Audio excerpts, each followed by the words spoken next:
Comment বক্সে কিছু কথা লেখা খুব সোজা। আমি অতীতেও না এইভাবে রিয়াক্ট করতাম না। খুব খারাপ লাগলে আমি নামধাম নিয়ে কিছু বলতাম না, কিন্তু বলতাম। আমি শুয়েছিলাম, শুয়ে কমেন্টগুলো দেখছিলাম, দেখতে দেখতে দেখলাম 2-3 জন একই কমেন্ট করেছো, বাদবাকি সকলেই চন্দনকে উইশ করেছো, তার জন্য থ্যাংক ইউ, ধন্যবাদ। আমি নাম করে বলছি, অনুপমা চৌধুরী বোধহয় উনি লিখেছেন যে অথচ নিজের মা বেঁচে থেকেও জায়গা নাই। তাকে মৌসুমী ঘোষ আমাদের হয়ে বলেছেন যে ভালো থাকতে দিন না, আজকের দিনটায় কেন এই কথাগুলো বলছেন। তো তাকে মানে মৌসুমী ঘোষকে অনুপমা চৌধুরী দিচ্ছেন তার উত্তরে, হ্যাঁ মাসি, ঘরে মা থাকলে তো ভালো থাকা যায় না, তাই আর কি। ভালো থাকুন মাসি, আপনাদের মতো চিন্তাধারার মহিলা আছে বলেই তো আজকে সমাজের এই দুর্গতি। সমস্যা নেই, নিজেরাও এই দিনগুলো দেখার জন্য প্রস্তুত থাকুন। আমি মৌসুমী ঘোষ আমার থেকে বয়সে বড় না ছোট আমি জানি না, আমি তার হয়ে একটা উত্তর দিতে বসলাম। প্রথমত এই যে কথাটা লিখেছেন আপনি আমাদের কতটুকু জানেন, কতটুকু চেনেন? আজকের ভিডিওতে আপনি আমার শাশুড়ি মাকে দেখতে পাননি মানে নিজের মা বেঁচে থেকেও জায়গা নেই, এই কথাটা বাদবাকি এতগুলো মানুষ বলল না। তার কারণ তারা জানে, তারা সব এই দুর্গতির দলে পড়ছে, ইনক্লুডিং মৌসুমী ঘোষ। সব আমরা দুর্গতির দলে পড়ছি। আপনি একেবারে কি বলবো, সুকন্যা পিতামাতার, আর আমরা সব দুঃসন্তান, তাই তো? আমার শাশুড়ি মা কোনোদিনই, যারা পুরনো তারা জানেন, আমার শাশুড়ি মা কোনোদিনই চন্দনের জন্মদিনটা পালন করেন না। তার কারণ হচ্ছে ওনার প্রথম সন্তান চলে গিয়েছেন সেই জায়গায়। ইনফ্যাক্ট এই ভিডিওটা মা দেখলে মাও বিরক্ত হয়ে আপনাকেই গালটি দেবে, আমাকে দেবে না। কারণ আমার শাশুড়ি মার সাথে আমার সম্পর্কটা কি সেটা বাদবাকি যারা আছে সবাই জানে, যারা এই প্রসঙ্গটা তোলেনি তারা জানে।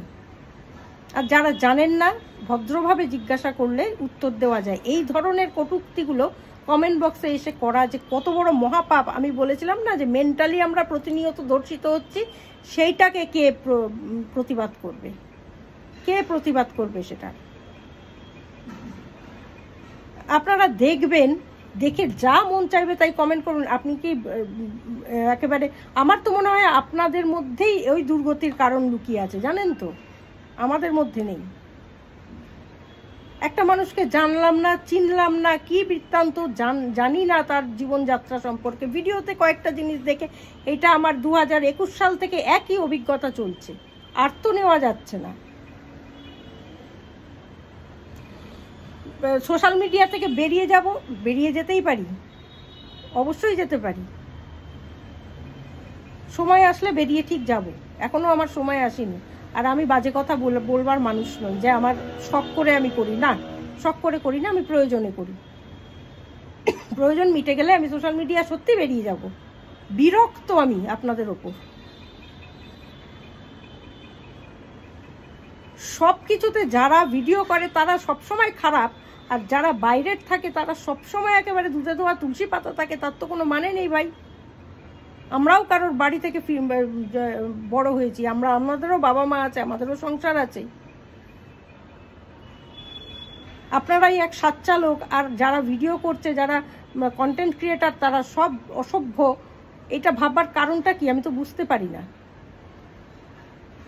তাদের ফ্যামিলির কোনো ব্যাকগ্রাউন্ড নেই, কিচ্ছু জানেন না ফ্যামিলি সম্পর্কে। একটা আলকাপটা কথা বলে দিলেই হলো, সোশ্যাল মিডিয়াতে কমেন্ট করছেন। জায়গা নেই, নিজের মা বেঁচে আছে, জায়গা নেই।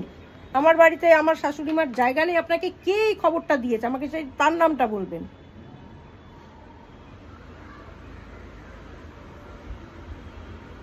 উনি কোনোদিন জন্মদিন পালন করেন না, উনি তিথিটা পালন করেন।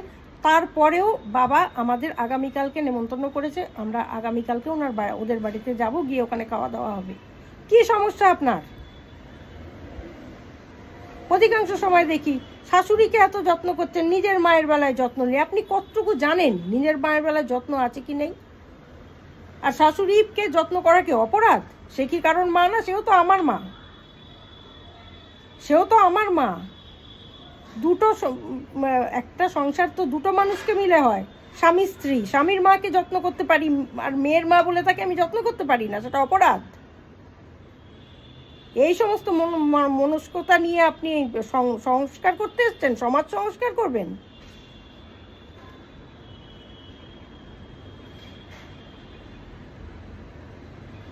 একটা ভালো দিন, আনন্দর দিন, সেটা নিতে পারলেন না, একটা খোঁচা দিলেন, দিয়ে আবার আরেকজন যে যে প্রতিবাদ করছে তাকে আপনি আবার এই ধরনের কথা বলছেন, এর জন্যই দুর্গতি, আবার তাকে অভিশাপ দিচ্ছেন আপনারও এরকম দিন আসবে। একটা অসভ্যতার লিমিট আছে না?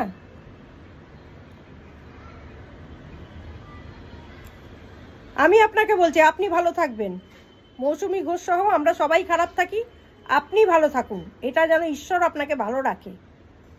আর আমায় খবরটা দেবেন আপনি ভালো আছেন।